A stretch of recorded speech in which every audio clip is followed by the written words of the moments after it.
We briefly mentioned three terms, and we did this previously. Now, one is confidentiality, then availability, and integrity. Confidentiality is all about keeping access to the information only to the intended audience. Integrity is about maintaining the sanctity of information. Availability is about authorized personnel accessing the data at appointed times. These three together are known as the CIA triad. CIA triad is a model promoted to define and practice policies related to information security. Yeah, and we're going to elaborate on each element of the triad, and we're going to start with the first one you mentioned, that's confidentiality. Confidentiality does two things. It ensures that the right people get the intended information, and it prevents sensitive information from reaching the wrong people. Right? So data encryption is one of the most common means of ensuring confidentiality.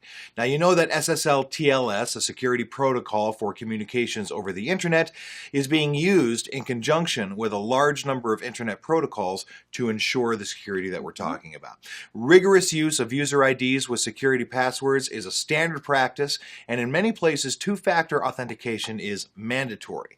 So you would have observed that biometrics are becoming popular these days, you know, people scanning their eyes, putting their fingers to things. Users are always advised to access data from secure places and avoid public sharing places to the minimum. That's correct. And integrity is about keeping the data accurate through its life, whether it is in the same computer or shared or transmitted over the network.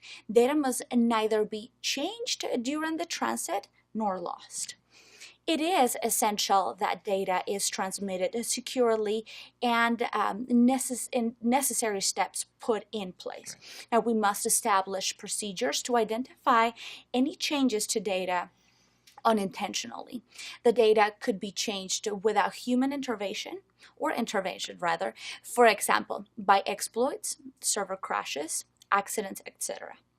Backups are always maintained in a safe and secure place and made available on demand. Availability, whole different ballgame, right? It involves a comprehensive planning of hardware, software, facility, people, and connectivity, just to name a few. Now, there must be a redundancy mechanism in place to fall back in case of failover. Now, this includes providing additional hardware, network bandwidth, facility, power backup, and, of course, taking measures to ensure a smooth transition to a failover site and back once the original site is restored. Correct. Now, we just talked about the CIA triad. Let me take you back to hacking and timelines. A timeline is often termed as a vulnerability timeline, risks and the window of exposure. Right, and on the timeline, we could see the discovery of a vulnerability, the exploitation of it, disclosure to others, and patches made available and installation of those patches. Now, from discovery all the way to disclosure, it is a black hat who uses the vulnerability. So from the time it is disclosed till the patch is available, normally gray hats use it. From the time the patch is available to installation of the patch, white hats use the vulnerability. So once the patch is installed, you are safe. There's a lot of hats there. Laura, you keeping up on that? So we're going to explain what these white, gray, and black hats are about, starting with, well, let's just say the white one first. Okay, let's do that. Ethical hackers fall into the white hats category. They get permission from the data owner before any hacking and use their hacking skills for defensive purposes only. Right.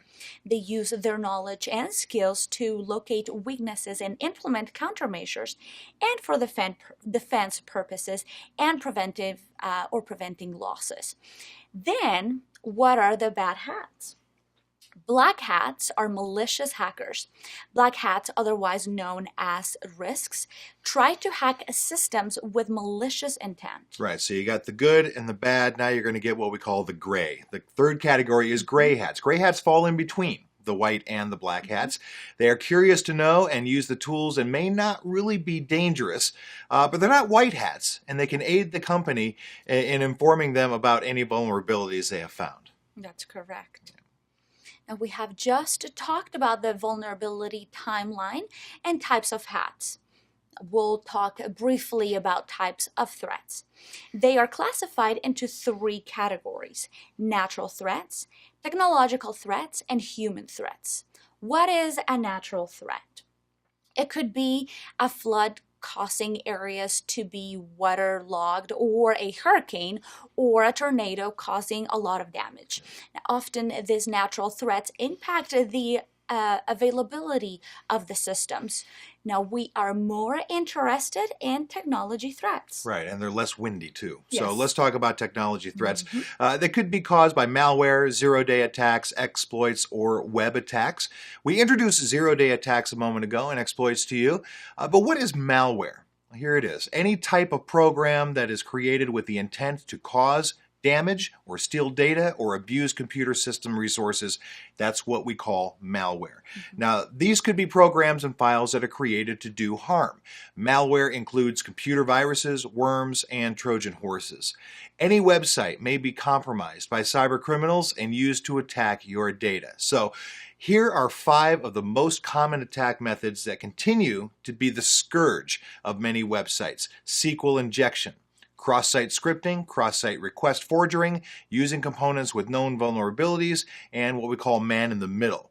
Now, we're going to talk about these attack methods in subsequent chapters throughout this whole program. Correct.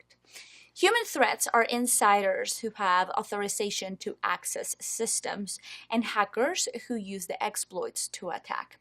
Social engineering is being used heavily these days to get the confidential information by tricking victims.